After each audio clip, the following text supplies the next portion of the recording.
I shouldn't have bought this house. The real estate agent warned me about the previous owners leaving abruptly, but the price was too good to pass up. Now I understand why they fled. It started 3 weeks ago. I had just settled into my routine with Kylo, my Brittany Australian Shepherd mix. Every night at 2 a.m. he'd wake me up with a gentle whine, his signal for a bathroom break. I never minded. The night air helped clear my head after those long coding sessions that often kept me up anyways. The first night, I barely noticed it, standing on the back of my porch, watching Kylo sniff around the yard. Something felt off. The old oak tree that usually loomed over my garden shed seemed slightly closer to the house. I blamed it on my sleep-deprived brain and the way moonlight plays tricks on tired eyes. The second night, I couldn't shake the feeling. The same oak tree had definitely moved. Now it was angled differently, its branches reaching towards my bedroom window like gnarled fingers. I took a photo with my phone, determined to prove to myself I was being paranoid. I wish I hadn't. Comparing pictures over the next few nights confirmed my worst fears. The trees were moving. Not just the oak, all of them. The young maple that had been planted near the fence was now 3 feet closer to the corner of the yard. The line of pines that marked my property line had shifted, their usual straight formation now curved like a predatory smile. "It's not possible," I whispered to myself, gripping Kylo's leash.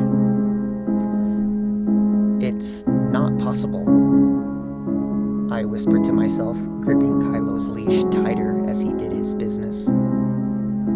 He seemed to sense it too. Each night he'd complete his routine faster, his tail tucked lower, ears constantly swiveling toward the tree line. By the end of the second week, my yard had become a twisted geography lesson. Trees that should have taken decades to grow had sprouted overnight, while others vanished only to reappear in new locations. They were closing in, forming a tight circle around my house. The branches had grown denser, blocking out more of the sky each night until the yard felt like a darkened cage. I started taking videos, desperate for evidence.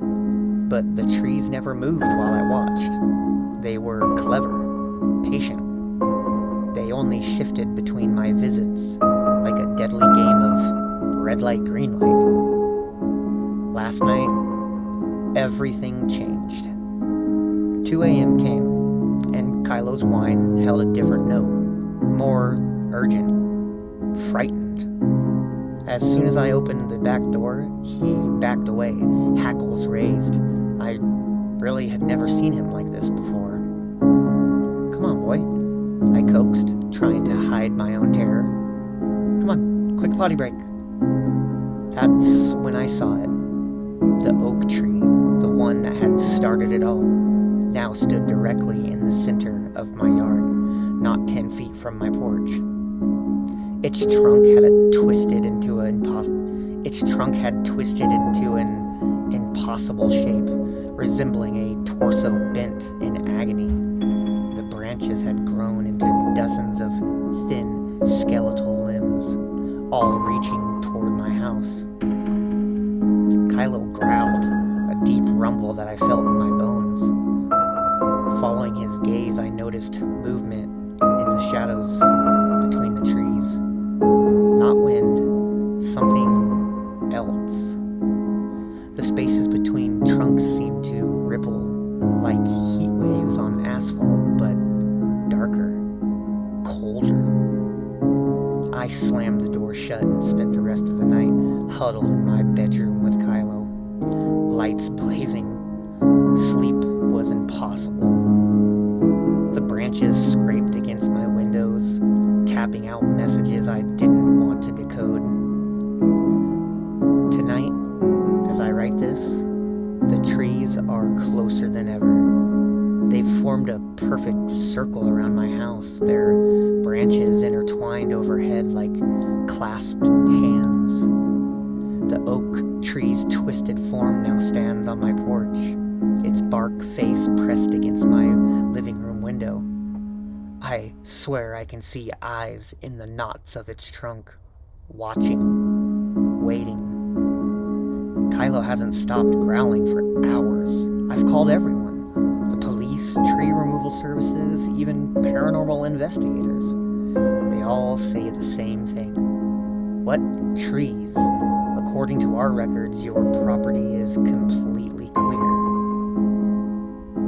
The scratching at my walls is getting louder. The branches are no longer tapping, they're pounding, demanding entry.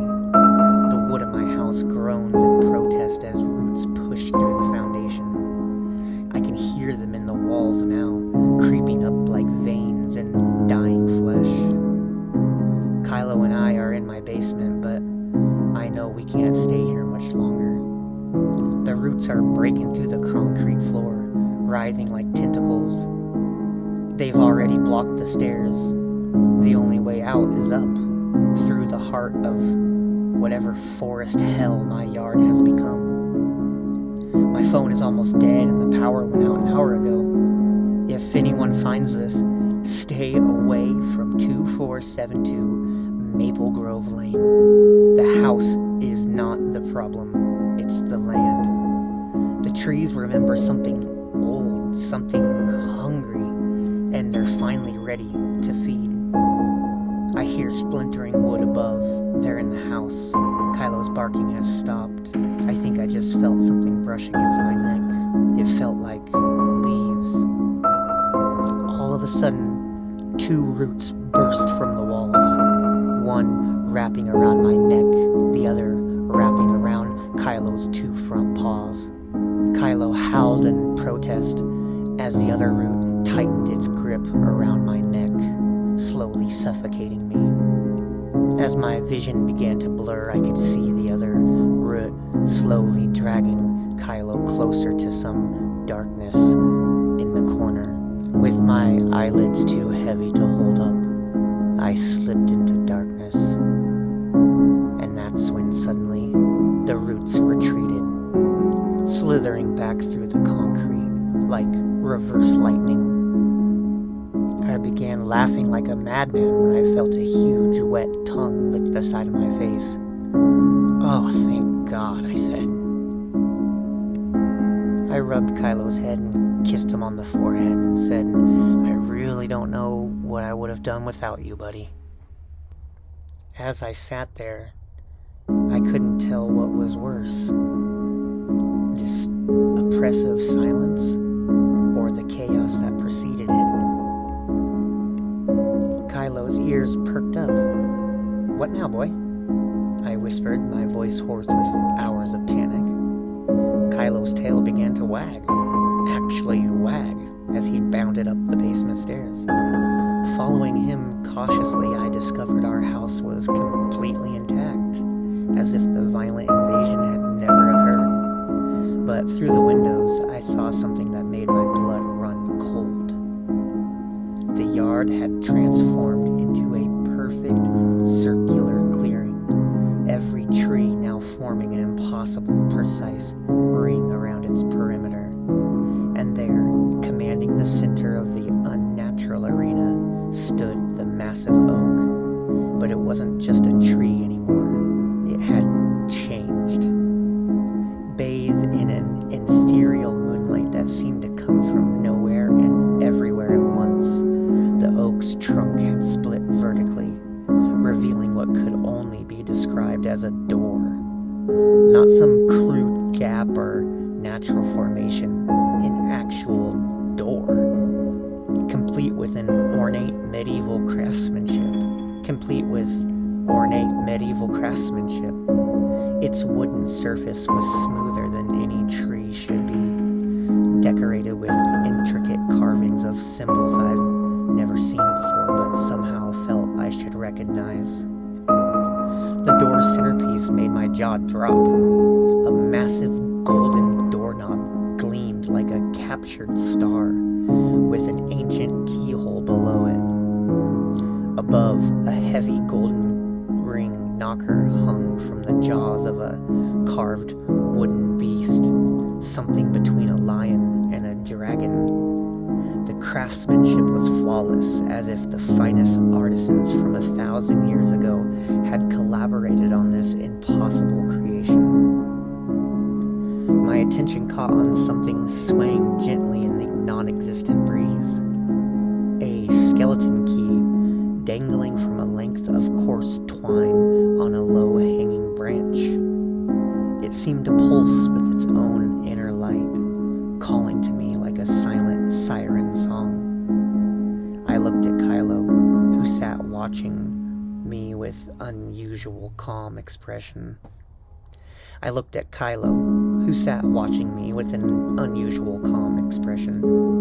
Well, buddy, between moving trees and now this, I said, surprised with steadiness in my voice, I think our only option is to see what's on the other side.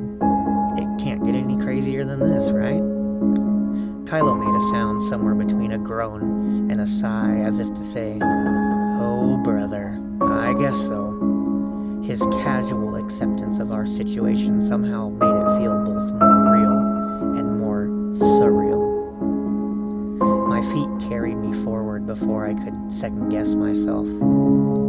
The key felt impossibly cold in my hand when I grabbed it, its weight suggesting it was made from something denser than ordinary metal. Running my fingers over its surface, I marveled at the craftsmanship. The bow was shaped like intertwined serpents, their scaled bodies forming Celtic knots that seemed to shift when I wasn't looking directly at them. The key's shaft and bit featured patterns that reminded me of a star chart I had once seen in an ancient astronomy book. The keyhole accepted the key as if they'd been waiting centuries to reunite. No resistance, just a series of satisfying clicks that I felt more than heard, each one sending vibrations up my arm like small electric shocks. The final tumbler falling into place produced a deep, resonant clunk that seemed to echo through the very ground beneath my feet. My hand fell away from the key, which remained suspended in the lock, now glowing with a faint blue light that pulsed in rhythm with my heartbeat. This was my last chance to turn back, to pretend this was all some elaborate hallucination brought on by too many late nights and too much coffee. "Last chance if you don't want to come with me, buddy, before I turn this knob," I said to Kylo, half hoping he'd give me an excuse to retreat. Instead, that crazy dog reared up on his hind legs, placed his front paws directly on the massive golden doorknob, turned to look at me, and let out two sharp, decisive barks. His eyes held an almost human gleam of curiosity and determination. "Okay then," I whispered, reaching for the doorknob. "Let's see what's on the other side." My fingers had barely brushed the cool metal when it happened. 3 thunderous knocks shook the entire tree door, each one feeling like a physical blow to my chest. Bang, bang, bang. The sound wasn't coming from our side of the door. Kylo's ears pricked forward, his tail straight and alert. But he didn't retreat. If anything, he seemed more interested than afraid. The knocker hadn't moved. Whatever was making that sound was using its own force from the other side. As the echoes of those tree knocks faded into the unnaturally still night air, I faced a decision that would change everything. Someone or something was waiting for us beyond that door. They'd knocked, politely, almost formally, as if seeking permission to enter. But this was my yard, my tree, my door, wasn't it? The knob beneath my fingers began to warm, changing from cool metal to something that felt alive, pulsing with an energy that matched the key's growing blue glow. In that moment, I realized something that should have terrified me but instead filled me with an almost giddy excitement. Whatever waited on the other side wasn't trying to get in, it was inviting us out.